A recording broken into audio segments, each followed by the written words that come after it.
Get to know your kids' friends. When your kids have a friend over, take a little time to talk with them and learn a little about who they are. Then after they go home, ask your son or daughter a few questions about what they like about that particular friend. If you're dropping your kids off at the friend's house, go up to the door and meet their parents, as opposed to just staying in the car while they go to the door. Our kids will be heavily influenced by their friends and their friends' family. It is good as a father to know who your kids' friends are and where they are coming from. Hey, what's up, my friends? I'm so glad that you joined us this week. Shout out to all the proud papis out there. I'm glad you did join us because we're going to talk about friends. We're going to talk about your kids having friends, and we're going to talk about you as a papi having friends too. Check it out. So we love good news.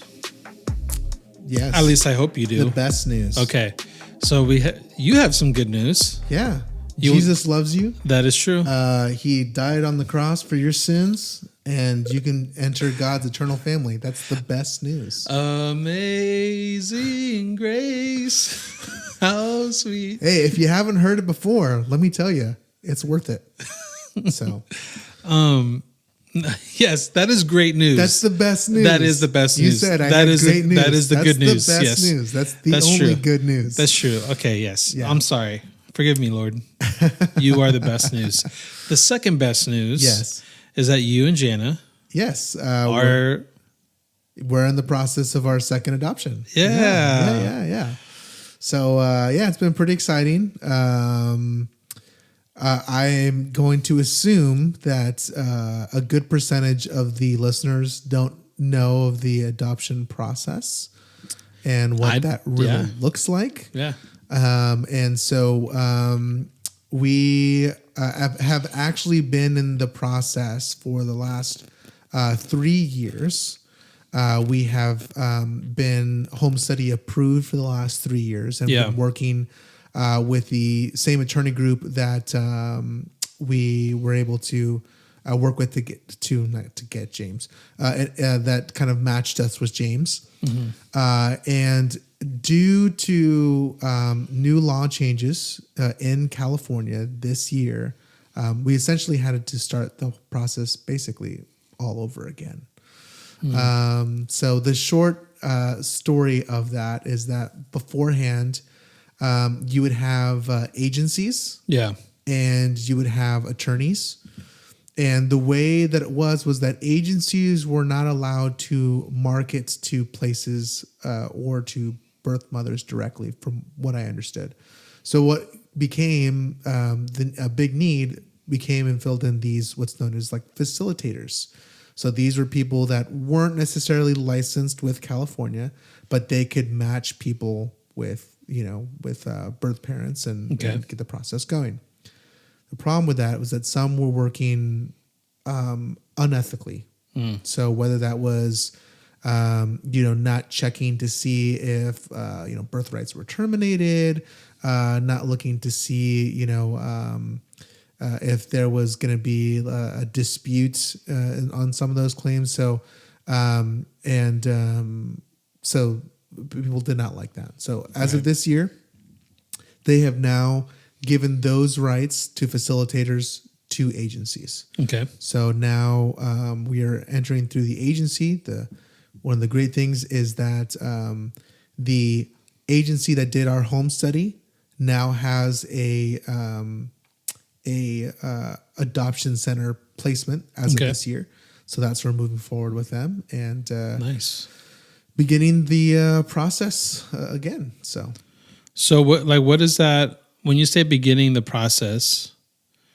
Like what does that look like? Like you guys again, you've told me a few times, but because I'm not in it, it's confusing. Don't get me wrong. So is like begin the process just turning the application in, or like what does that mean? So where we stand with this process, this agency begins with kind of like a orientation to get them, hey, this is what we do. This is, who we match. This is, all that kind of stuff. Next step in our process is just kind of having another meeting to kind of go over details of adoption, and kind of what your preferences are in that. Which Jen and I have always been very open to that kind of stuff. And then you would sign forward with a contract, and within that contract, that essentially puts you on with their group for I believe a couple years. Okay. So, and after that contract is signed, that's basically when you're on kind of the list.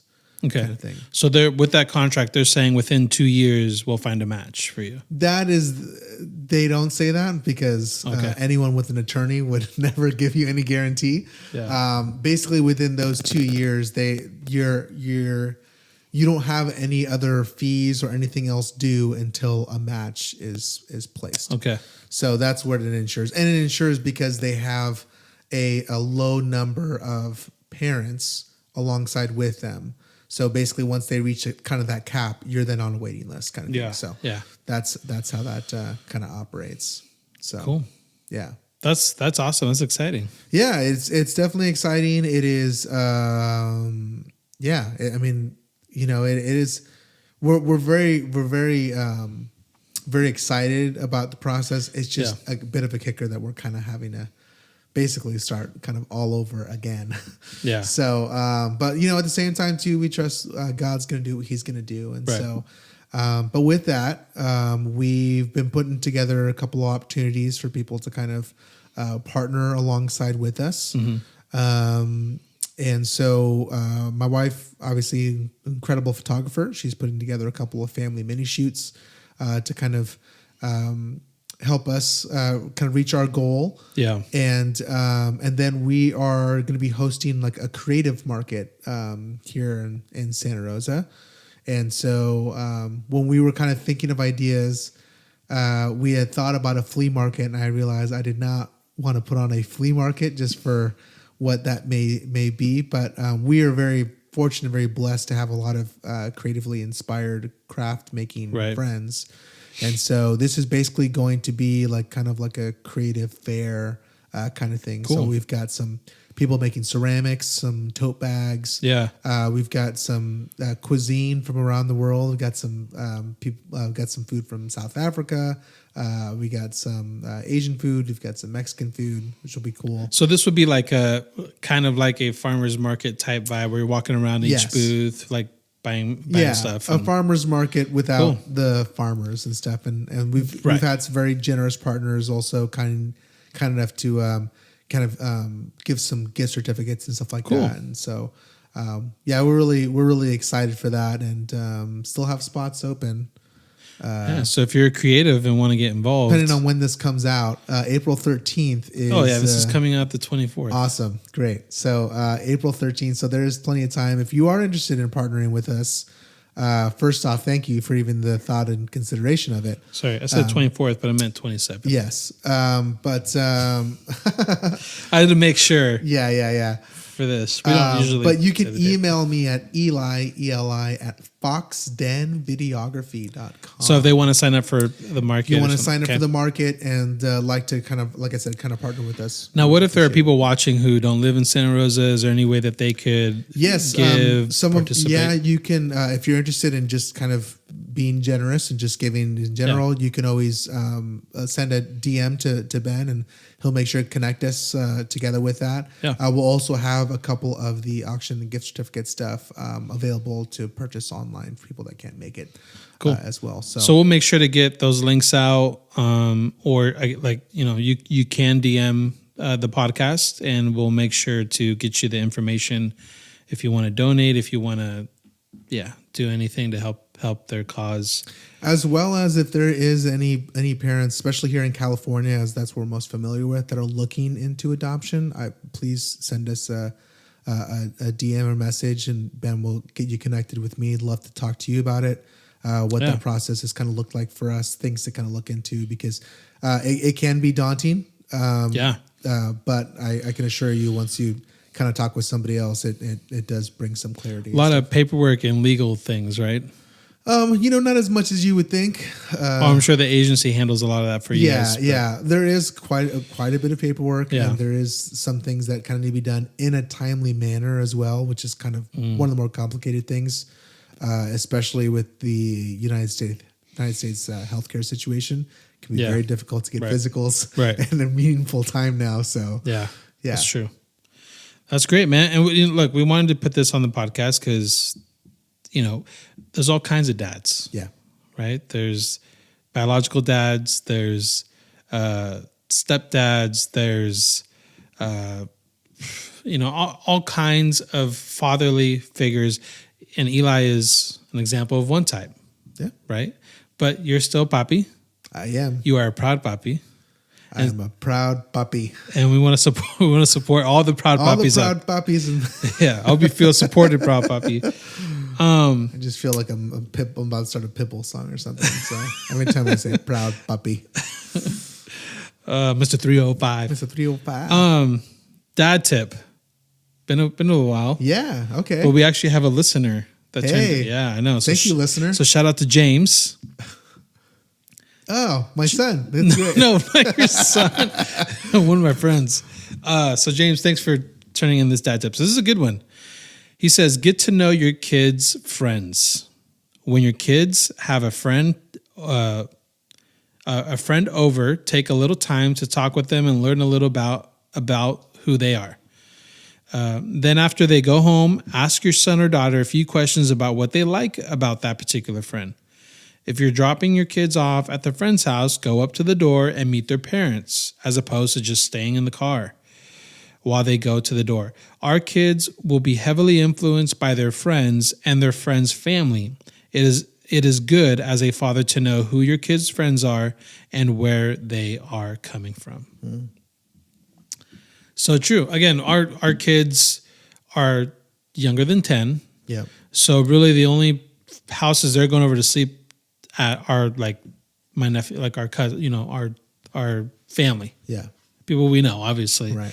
There will be a time though when our kids ask us, can we go stay the night there or can they come here? And Ruthie has, and I don't think she's changed her mind about this, but she's like, I will never let my kids sleep anywhere else.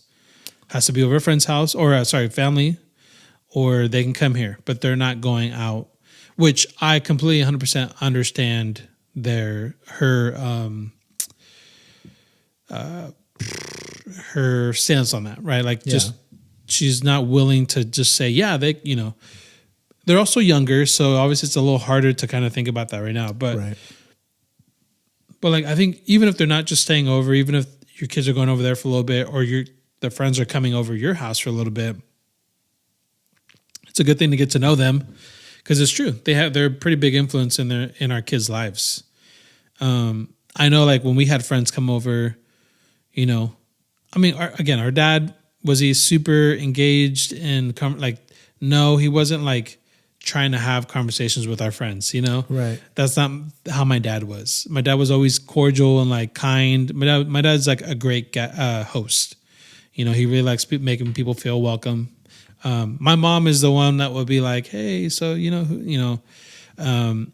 but I always felt like our friends enjoyed coming over our house because our parents, like were around and made them feel welcome, kind of gave them the same type of, just atmosphere that they set for us, which is like a loving house, a fun home that we'd always be together, enjoy each other's company. And so, I don't know. Yeah. I think it's a great dad tip to know. Yeah. I like the part too about asking your kids after the fact, what do you like about your friend kind of thing? Cause I think that's another point of view because obviously, when we meet them, we're going to have kind of our prejudices and that kind of thing. Course. Or looking for, what's this kid all about kind of thing. But to kind of know, what your son, again, I asked this with James. I was like, well, what do you like about so-and-so? He's like, because he's my friend and I love him. That's great. Yeah. What do you love about him? That he's my friend. I'm like, okay. Yeah, that's a thing, okay, sure. But But it is also interesting to kind of see. I'm sure maybe you've kind of asked Abel, but get insight as far as like what do they value like in a friend? Is it because he's really funny? Is it because they like to play together? Is it because he helps him with his homework, or what are the aspects that your son is looking for in friends? Is like a really I never thought about that. That's really good actually. Yeah, I think it's also good to talk to the friend, like obviously when they're coming over, or even when if you're going to drop your kid off at their friend's house, to go up, introduce yourself. Hi, I'm so and so, and meet the parents, and just kind of get a sense of what kind of home is this, like their friend may be a great kid, great friend, but sometimes kids don't get to choose their home, they don't get to choose their parents, and some homes are not, as good, they're not as good. They're not as healthy as you would hope they would be. And you'd be surprised, like some of the good friends and good kids that your kids will come across are not coming from healthy homes. They're literally at school trying to find what it is that they're missing at home. So it's like, again, a lot of kids that your kids will be friends with. I mean, honestly, when I think about us living in Roanoke Park, a lot of those kids that we were friends with, their home was not the best. Yeah. You think about some of the kids that we were playing with that would come over that we'd consider like friends. Like these are kids that we see every day, go on the bus. When we come home from school, we all go home, drop our stuff off, and meet at the park and play. Like those kind of friends. And we saw the type of homes that they were at when we would go at their house. And I was like, yeah, this is nothing like home, They always want to come over. Yeah, they always want to come over. Which it was always nice to be that house in our neighborhood, like that everybody wants to go over. They invite us over to their house, but it was almost like their homes were not, warm. They weren't like, So, but everybody would want to come over our house because they enjoyed our home. But then also my mom would feed. Obviously, my mom would feed all of us. Yeah, and they loved mom's cooking. Ooh, I still love mom's cooking. I love mom's cooking too. Although I don't get as much as... We were like talking about Shane's party. I was like, oh, damn, okay, I'm ready. I'm ready for those tacos. Yeah. So, I mean, I think it's smart, get to know who your kids' friends are. And I think that asking them why, I don't think I thought about that either. I just assumed, well, that kid probably has similar interests as Abel, so that's why they're friends. But there's got to be something. I know that, sometimes you just click as friends, but what is it that you enjoy about that friend? Yeah. It's either going to confirm something that you already knew, or it's going to show you a new wrinkle like, okay. That's good to know. And speaking about friends, I think it's great for our kids to have friends, but I also think it's great for us as dads to have friends. Hey, friends. Hey. What's up, bud? We do this left hand. It's weird. It's my non-dominant hand. I know. That's why we did it. And it was like an awkward handshake. The sign of friendship. But I think it's great for dads to have friends too. Yeah. And I think that one of the things that is overlooked with men who are fathers is looking for other great like friends who are dads. Yeah. Building a community, a support system where you can lean on each other. Because as we know, fatherhood is hard. It's up, it's down. Half of the time you feel like you don't know what you're doing. And then part of the time you're like, I'm doing this completely wrong and I'm a mess, but I think it's important to have that support system. It's almost like, and I could be wrong, but it seems like from the outside that moms have this more figured out. Like they know how to get friends who are also mothers that they can like mother together. And dads are just kind of like the ones who are dragged along and they see each other and like, what's up, bro? Oh yeah, that's my kid right there. Oh yeah, that's your kid? Yeah, that's my kid right there. Cool. Oh. Yeah.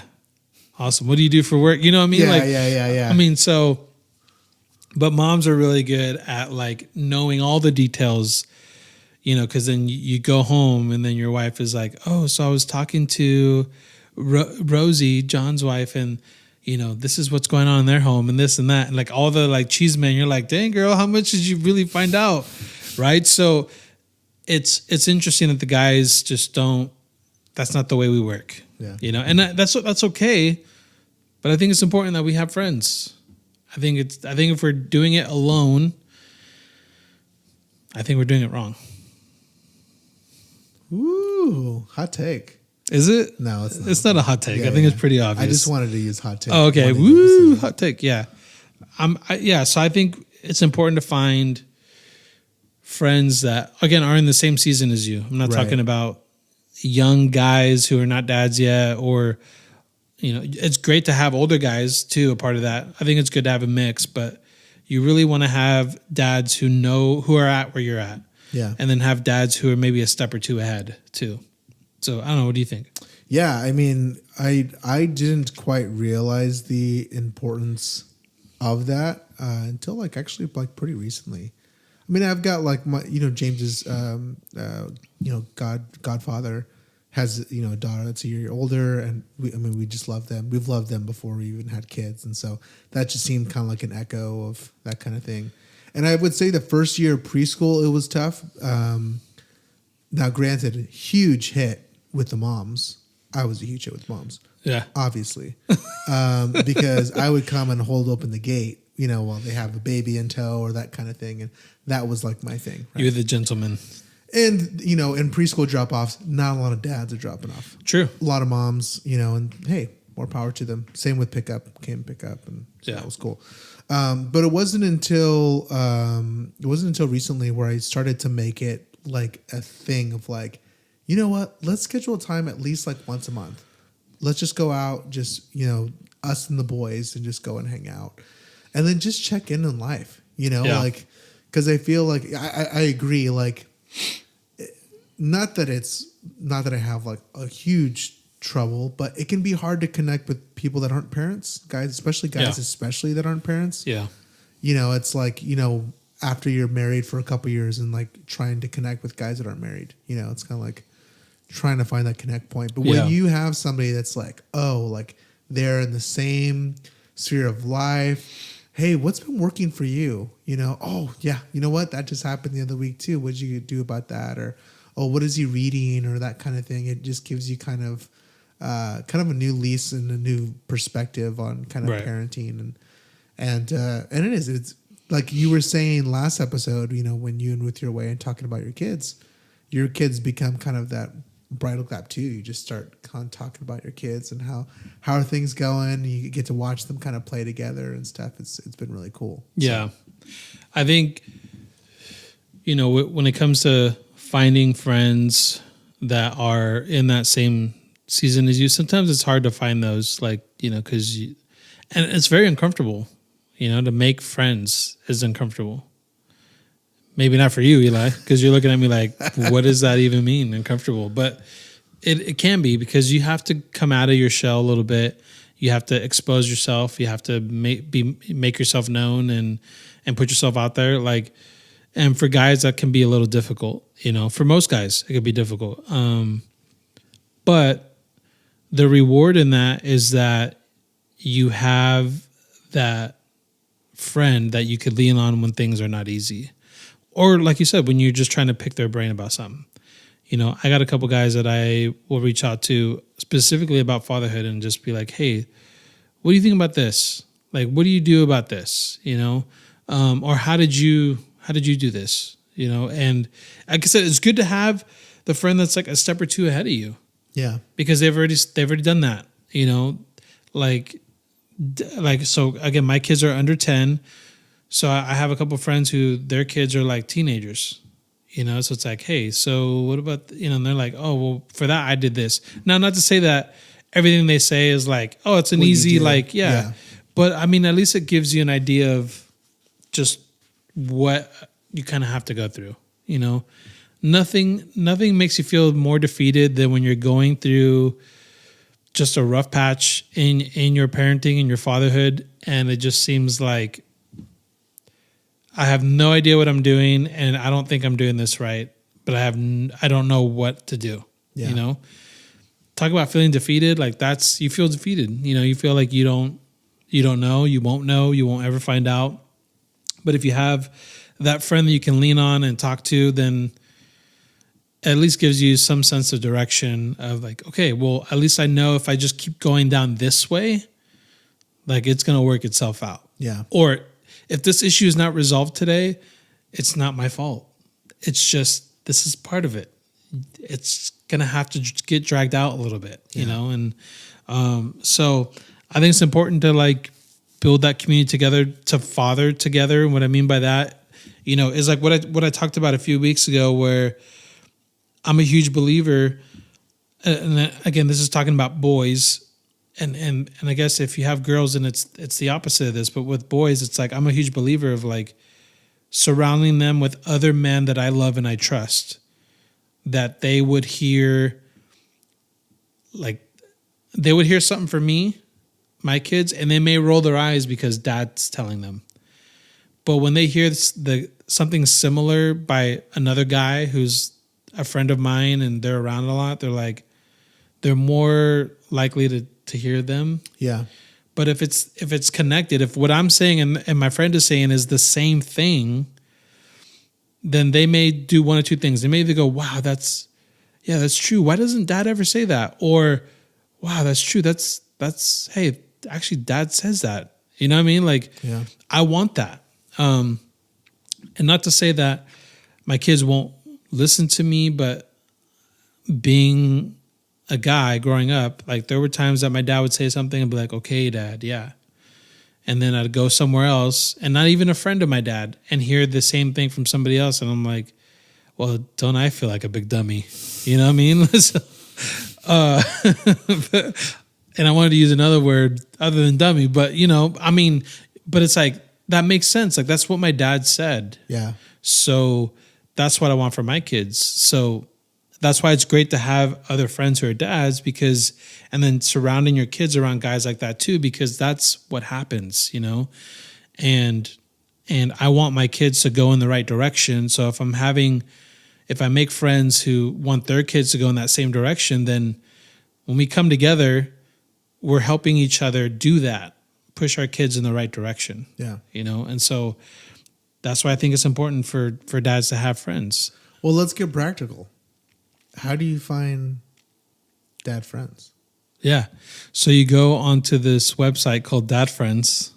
Just kidding. Don't do that. I don't know where that takes you. Yeah, actually, that's why I was like, you know what? Maybe not. Maybe don't do that. But look, number one, it's really hard to make friends in general. In general, but especially if you don't go nowhere. You know what I mean? If you're home, if you're the type of guy that just goes to work, goes home, maybe you take the kids to the park, but then you go right back home. Like there's no like exposure to being around other people or other guys. Like you're going to have a hard time making friends, you know? But when you put yourself in positions like your kids joining a sports team, you're going to a birthday party, you know, a kid's birthday party, you're going to church. That's a big one. That's a big one for me. Yeah. That's how I make my friends. I go to church. That's how I learned how to make friends, because of church. You know what I mean? Like I've been doing it since I was little. I've been in church all my life, so I know how to make friends because of. If I didn't have church, I'd probably have a really hard time making friends. And honestly, I'd probably not be as likable as I am if I didn't have church. You know, if I didn't learn how to make friends, like it would have been really hard for my natural personality. Because being around church and what I mean by that is, yes, the spiritual sense, yes, that's the main benefit. But the part that I'm referring to as far as like going to church is like the ability to have a conversation, hold a conversation, find things that you connect with, make those connect. You know what I mean? So, yeah. But it's gonna be really hard to make friends if you just go to work, go home, just chill at home with the family, go to the park, but you're not really engaged, you know what I mean? Like, and you're not putting yourself in situations where you're going to meet other people who are in your age and in the same season of life as you are. So yeah. I would say secondly, ask your wife. Ask your wife what? Ask your wife, hey, what kind of dads do you know? Like who do you think I would like be good friends with? from kind of like your mom group or like oh yeah, sure, kind of thing. Use wife kind of, because there have been times where it's like, because my wife, she's very extroverted, like has a lot of kind of friends. And so she's like, oh, you should go hang out with this person. Oh, you should go hang out with this. And I don't really know. I'm like, I don't really know. Until I hang out with them, I'm like, yeah, he was pretty cool. Yeah, I guess. Yeah, okay. I can see that. I can see how they can be friends, because the other half of it too is that like it's great to have dad friends, but it's even better to have parent friends. Sure. Like where you and the dad connect and the mom and mom connect. Right. So, because I find like those are really special times, because now you're more likely to do like, let's do family dinners together. Sure. Let's go and do this together, kind of thing. Yeah. So. And see, for us, like, we have those couples that we Ruthie and I, we get along with the parents for sure. For us, it's a little bit more than that. I mean, Ruthie's an introvert, so she's not really the one to like go out of her way to make new friends. So, but with that being said, like when I meet a new friend who's a dad, and I start chatting him up, and sometimes I'll get introduced to the wife. Oh, this is my wife. Hey, how you doing? Hey, this is my wife. And we'll. If that like kind of feels right, you know what I mean? Like if it feels like there's a connection there, like it seems like we can like have a conversation and hold it. Yeah. Then it's like, hey, maybe we should get together. Your kids are the same age as my kids. Oh shoot, maybe we need to like, go out and eat, grab tacos, whatever. And when that happens, it's like, that's awesome. Magic. It is. It honestly is like, this is how it's meant to be, you know, like where the families are getting together and spending time together, you know what I mean? So yes, it isn't just like, hey dad, just find friends and that's it. And then mom, find your own friends.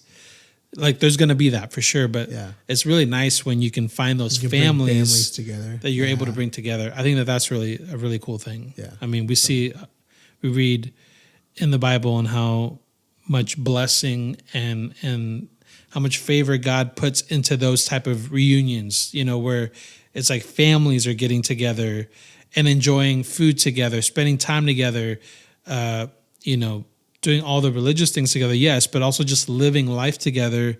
There's like so much blessing and joy. And it's like, hey, maybe God intended to be like this, rather than being isolated. And you're just like, I'm in my own bubble. It's just me and my kids and my wife, and that's it, or whatever. I think community is a big thing that people miss out on.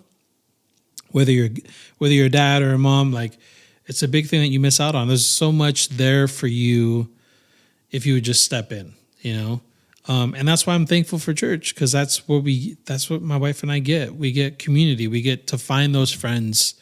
I mean, almost all of my friends I hang out with, people I hang out with, are from church, which is amazing, because I know that when I come together with them, guess what? Like, I already know that you're trying to push your kids in the same direction that I'm trying to push my kids to, Yeah. And this also speaks to, not everybody is meant to be friends with everybody, like there's going to be some differences. I have friends that don't go to church, and and that's cool. Does it mean that I would let them like influence my kids to go in a different direction than what no, because those are my kids and we're going in this direction, but that's why I like, having friends from church, because I know your goal and your mission with your family is the same as mine. And life is a lot easier if we do that. And again, having friends that have different ways of life, sure, no problem. I'm talking specifically about having friends that are going to encourage you and support you to raise your family in the way that you want to go. Yeah. So dad, make some friends. Hey, my friends, I'm so glad that you joined us this week. Why don't you let me know in the comments some of your most influential dad friends? And if you love content just like this, go ahead and subscribe to the channel, to the podcast. We release new episodes every week, and it's all about fatherhood. I hope you guys have a great week. Until next time, peace out.